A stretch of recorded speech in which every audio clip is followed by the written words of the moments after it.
Hey guys, welcome or welcome back to my YouTube channel. And of course, we are back with another bang. So today I'm gonna give you the ultimate recipe for 2025 to becoming your dream desired self. This is a step-by-step that you should try. Well, let me say I advise you to try in order for you to achieve the dream person that you want to be in 2025. Disclaimer, this will not happen within a night. It won't happen within a week. It's going to take time, and I need you to be patient with yourself and always bear in mind that good things take time if you put in the work. So obviously the reason why I give you a step-by-step to becoming your dream self in like literally 365 days to come is because that we change, and as we change, our values and our priorities do change as time goes by. So it is much more better for you to visualize yourself within the next 365 days, 366 days as time goes by. Just visualize yourself within a year and make sure that you be patient with yourself, even if you don't stick to your full goals, but at least there should be a sense of progress. Sometimes we don't see progress, but there is progress. Step number one, you need to acknowledge your present self. Acknowledging your present self means that you are now assessing yourself. You are doing deep shadow work, meaning that you are becoming your own therapist. So acknowledging your present self is knowing the person you are right now, your priorities, your values, your likes, your dislikes, and every single thing in between.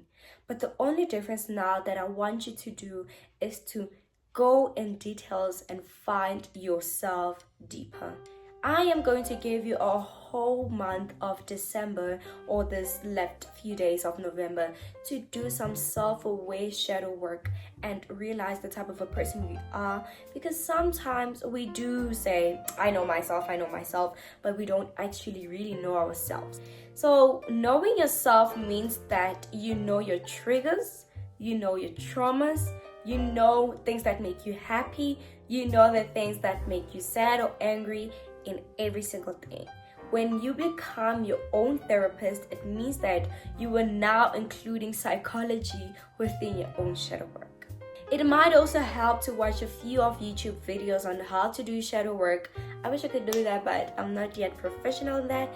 But you can search it up, use AI, just ask around Google. You might get a lot of resources, and even from people who have done shadow work, they will show you how to do it properly. When you acknowledge your present self, do not only look at the bad things, because remember that you are now working on becoming your dream self. So again, in the long run, you might lose yourself or you might feel burnt out. Hence why you need to look at the things that also bring joy to you in the present moment, things that make you happy, things that make you feel fulfilled, things that make you feel happy and everything. Don't just look at the bad things that you dislike of yourself, because it's going to also make shadow work a little daunting and hard. But also look at the things that make you happy. Look at your past journals. Look at the things that you used to write. Look at the progress that you've made from the person you were to the person you are right now, to realize the gap that has led you to where you are right now. Number two, you need to visualize your future self. Now that you have done some deep shadow work and went deeper and deeper into the type of a person you are, you now need to visualize your future self, which is basically the main point of this video. When you visualize your future self, you need to go in detail. I need you to go into deep details. Now, this is very, very important. You need to go in deep details. When you visualize your future self, don't just visualize the perfect things she does. Don't just visualize the fact that, she exercises, she speaks so poised, she's like this, she's like that. Don't make her perfect. Make her realistic. Remember that we are never going to be perfect. Just like I mentioned, that we are always going to have faults, we are going to have likes, we're going to have dislikes. But when you want to discover your future self, it is where you go into your true calling, to the person you were meant to be in the first place. Look at the things that might also trigger your future self? Well, let's say, for example, you want to be confident. Of course, when you be confident, you're going to have a lot of haters. Ask yourself, how will I deal with haters? How will I manage their comments? How will I do this? How will I do that? Go into detail. Again, when you're visualizing your future self, there are going to be days where it's gloomy, it's hard to get out of bed. Visualize that too. Visualize that day and how you make it through it. Visualize the days where you don't really feel enough or you don't feel as confident. Visualize how you're going to get through that day. Be in that day within your mind and, try to write down, okay, so my future self, she does this when she feels gloomy, she does that. But also remember and bear in mind that it does not have to be perfect. It has to be realistic. Understand the gap in between your present self and your desired future self. These two people are different, right? Yes. So now you have to discover what is in between. You need to discover the barrier that is in between your desired self and your current self. What is it that's stopping you from exercising every single day?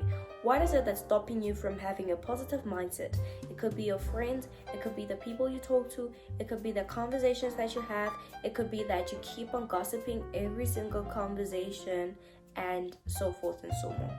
Once you understand the bridge that leads you to your desired self, it'll be much more easy for you to build her. Learning triggers and mistakes and accidents and every single decision in between is very important because it is what's also going to help you to build strategy in becoming your future self.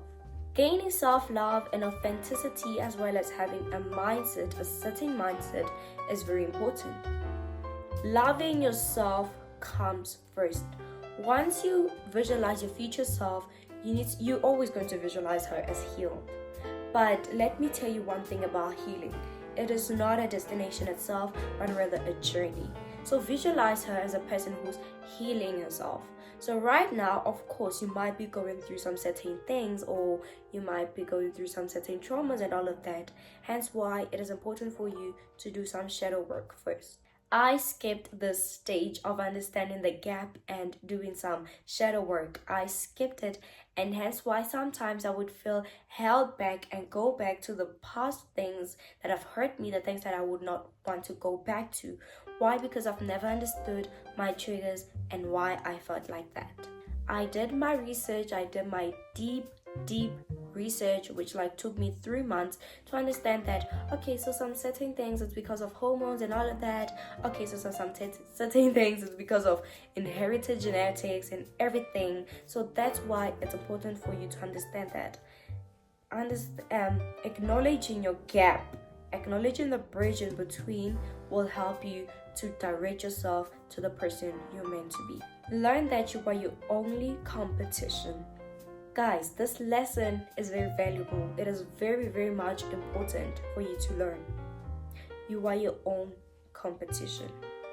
The person that you compete with every single day is the person you look in at the mirror. It took me very long to understand when my mom said, compete with yourself and not anyone else. I did not really understand how do I even compete with myself. I always thought that I should compete with every single person I come across. Yes, I was very academic competitive.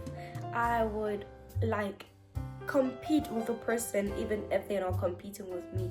It will lead to a point where I feel tired, drained, and even burnt out when it was not yet even time for the exams. So learning that you are your own competition will actually make you realize that you are grateful for certain things. It will also make you realize the type of a progress that you make, because you're not looking at the achievements that God has blessed another person with. Learn to also be at peace with some certain things. Learn to forgive yourself. Guys, the power of forgiving, peaceful. Sometimes we think that when we don't forget what the person has done, we are now doing it for them, but it's actually not working for them. The person might have also even moved on from the things that they did to you or forgot what they did to you, but you were there staring at your own wound. Here's one important lesson. What you're not changing is what you're choosing. Don't just stare at your wound. Do something. Take a sense of accountability. Yes, you have went through that, but what are you doing to heal yourself? What are you doing to move on from it?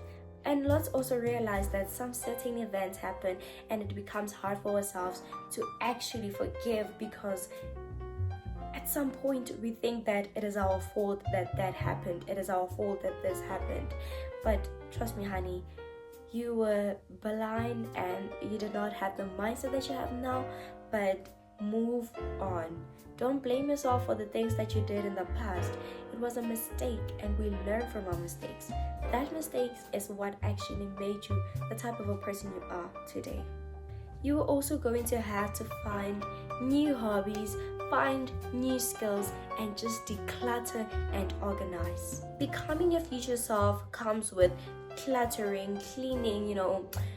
Cleaning my room also makes me feel some sense of change. It makes me feel that, okay, I'm becoming a brand new person. Planning for my week also makes me acknowledge that I actually have a new week ahead of me, and I can try so many things, and I can become another person. Like I can literally wake up on a random Wednesday morning and decide to change the person I am, because I am allowed to. When you organize yourself, visualize the type of a person that you're going to be, the person that's going to carry themselves on a day-to-day, daily basis. Remember that, ask yourself that, what is their routine? What time do they go to sleep? What time do they wake up? How long do they sleep? What type of friends do they surround themselves with? The conversations they have, the people they keep, and every single thing they do. Last but not least, you're going to have to write down your goals. Having goals written down is like one of the best methods that I've ever done in my life. Having goals written down does not mean all of those tactics that people believe in, but when we talk about having your goals written, it is a research that has been made in Harvard that speaks and proves that 5% of people who wrote down their goals actually achieved them, than the rest of the 95% of people who had goals but never wrote them down, and they never achieved them. When you have your goals written down, it gives your brain a sense of the fact that you are now rewiring your consciousness and your unconsciousness. You are rewiring your second brain. You are rewiring yourself. And the more that you write it down, it is the more that it will give you the courage to keep on checking them back. And you see, okay, so I promised to do this to myself, so let me do it. Let me get straight into it. Make your goals realistic and break them down step by step. So let's say, for example, you want to have a business. Then you're going to ask yourself, because we have 12 months, what will I do in this 3 months? What will I do in this 30 days? And what will I do in this 14 days? What would I do in this 7 days? So that way it breaks it down into smaller, more manageable chunks, which actually makes it much more simple and digestible. So guys, I hope that you love this video. Don't worry, we're gonna go deeper into it in December, but I think that I should give you guys the step-by-step much more quicker, and we'll review it again. XOXO, love y'all. Subscribe and like.